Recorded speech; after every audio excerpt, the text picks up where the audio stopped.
বিসমিল্লাহির রহমানির রহিম। প্রিয় দর্শক শ্রোতা, যে যেখান থেকে আমার ভিডিওটি দেখছেন, সকলকে শুভেচ্ছা, ধন্যবাদ এবং আসসালামু আলাইকুম। ব্রিটিশ উপনিবেশ থেকে আমরা মুক্ত হয়েছি সেই কয়েক যুগ আগে। তারপর পাকিস্তানের শোষণে আমাদের বাঙালি জাতি নিষ্পেষিত হয়েছে কয়েক যুগ। এরপর স্বাধীনতা লাভের পর বিভিন্ন সরকার যদিও আসে এবং তারপরে প্রায় বিগত ৫৪ বছর পরও আমাদের দেশের অনেক কালাকানুন পরিবর্তন হয়নি। যেই আইনগুলো ব্রিটিশ উপনিবেশিক শাসকরা বাঙালিদেরকে শোষণ করার জন্য বানিয়েছিল, তাদের ভিতর একটি হচ্ছে যে সরকারি চাকুরি, অর্থাৎ সামরিক এবং বেসামরিক কর্মকর্তা কর্মচারীদের কোনো কারণ দর্শানো ব্যতীত এবং কোনো আত্মপক্ষ সমর্থনের সুযোগ না দিয়েই চাকুরিচ্যুত করা বিভিন্নভাবে, বরখাস্ত, বাধ্যতামূলক অবসর বা স্বাভাবিক অবসর, এসব বিভিন্নভাবে চাকরি থেকে বাড়ি পাঠিয়ে দেওয়া হয়। অকালীন চাকরি থেকে অবসর প্রদান করা হয় এবং এইভাবে এই সামরিক বা বেসামরিক সশস্ত্র বাহিনীর কর্মকর্তা কর্মচারী বা বেসামরিক প্রশাসনের কর্মকর্তা কর্মচারীদেরকে না বলে, কোনো কারণ না দেখিয়ে চাকরি থেকে অবসর প্রদান করা হয়।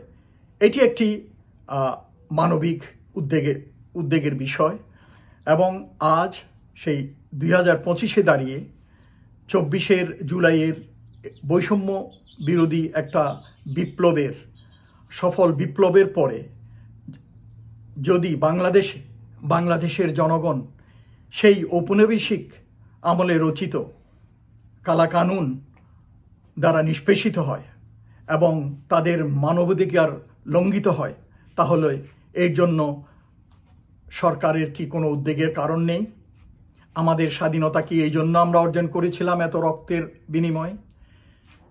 আজ মনে করেন সকালে অফিসে গিয়ে জানতে পারলেন যে আপনার চাকরি আর দরকার নাই, জনস্বার্থে আপনাকে চাকরি থেকে অবসর দেওয়া হলো, বা your service is no more required. এই কথাটার মাধ্যমে একটা মানুষের যে একটা নাগরিক অধিকার, একটা মানবাধিকার লঙ্ঘন করা হলো, সেটা তো একটা ভালো আইন হতে পারে না। জনকল্যাণমুখী কোনো আইন নয়, নাগরিকের কল্যাণের জন্য এই আইন নয়। এটা নাগরিককে নিষ্পেষণ করার জন্য, অত্যাচার করার জন্য একটা আইন। কাজেই এই আইনের মাধ্যমে অনেক পরিবার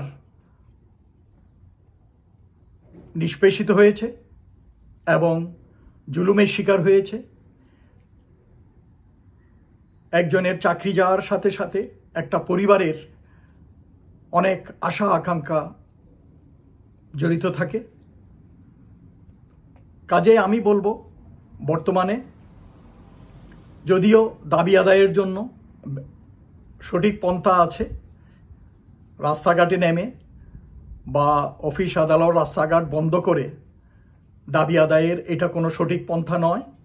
বাট আমি বলবো, সরকার অনেক গুরুত্বপূর্ণ সংস্কারের জন্য পদক্ষেপ নিয়েছেন, কিন্তু আজ পর্যন্ত সশস্ত্র বাহিনীর বা প্রতিরক্ষা বিষয়ে কোনো সংস্কারের জন্য নেয় নাই, বা এই ধরনের কালা কানুনগুলো রিভিউ করার জন্য বা সংস্কার করার জন্য বা বাতিল করার জন্য কোনো পদক্ষেপ গ্রহণ করেনি। কাজেই ওই সংস্কারের বিষয়ে আমি এখন বলবো না, হয়তো নির্বাচিত সরকার আসলে এটা করবে।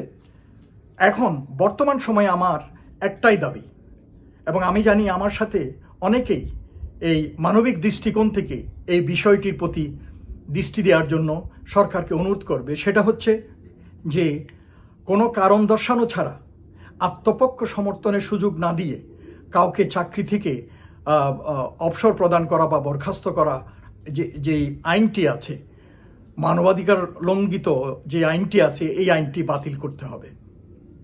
এই আইনটি বাতিল করতে হবে এবং চাকুরির স্বার্থ রক্ষার খাতিরে যদি নতুন কোনো আইন করতে হয়, এটা আমাদের বর্তমান প্রেক্ষাপট চিন্তা ভাবনা করে তার আলোকে নতুন আইন রচনা করা যেতে পারে।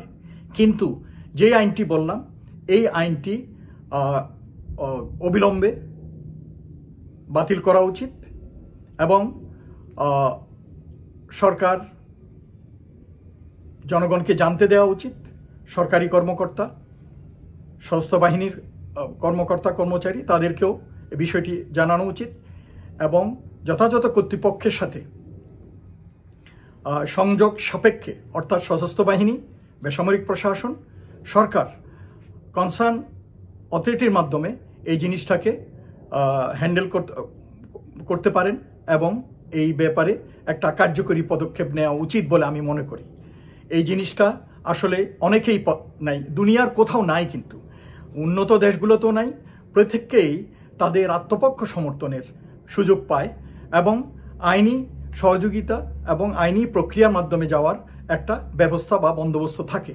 কিন্তু আমাদের দেশে একবারে কোনো কিছু বলতে দিবে না, ডিক্টোরিয়াল একটা অমানবিক আইন, এইটা আর থাকতে দেয়া যায় না।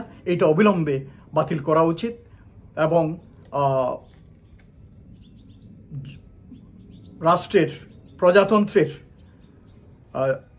যারা চাকরি করেন তারা যেন নিশ্চিন্তে এবং কোনো ভয়ভীতি ব্যতীত চাকরি করতে পারেন এবং তাদের পরিবারও একটা মানসিক প্রশান্তিতে থাকতে পারেন, সেই ব্যবস্থা করা উচিত। এবং অবিলম্বে মাননীয় প্রধান উপদেষ্টা, আপনি আপনার সংশ্লিষ্ট মহলকে নির্দেশ দিন, এই বেসামরিক এবং সামরিক সশস্ত্র বাহিনীর এই আইনটি কোনো কারণ দর্শানো ছাড়া যখন ইচ্ছা তখন বাড়ির কাজের লোকের মতো চাকরি থেকে বের করে দেওয়ার এই যে প্রসেসটা, এটা কিন্তু বন্ধ করতে হবে। এটা আজকে দেখেন, আজকে সচিবালয়ে আন্দোলন হচ্ছে, তাদের এইভাবে আন্দোলনকে আমি সমর্থন করি না, আমি ঘৃণা করি। কারণ এটা সঠিক পন্থা নয়, কারণ এই কাজ করতে গিয়ে তারা অনেক কাজের ব্যাঘাত ঘটাচ্ছে। তো এটা সঠিক প্রক্রিয়া হবে, বাট আপনি যদি এই কাজটা করে যেতে পারেন, আপনাকে সবাই স্মরণ রাখবে এবং এটা একটা উল্লেখযোগ্য কাজ হবে এবং আমি মনে করি এটি আপনার প্রায়োরিটি কাজের একটি কাজ। তো কাজেই এই আইনটি, এই কানুনটি বাতিল করার জন্য একটা কার্যকরী পদক্ষেপ গ্রহণ করা হোক। ধন্যবাদ।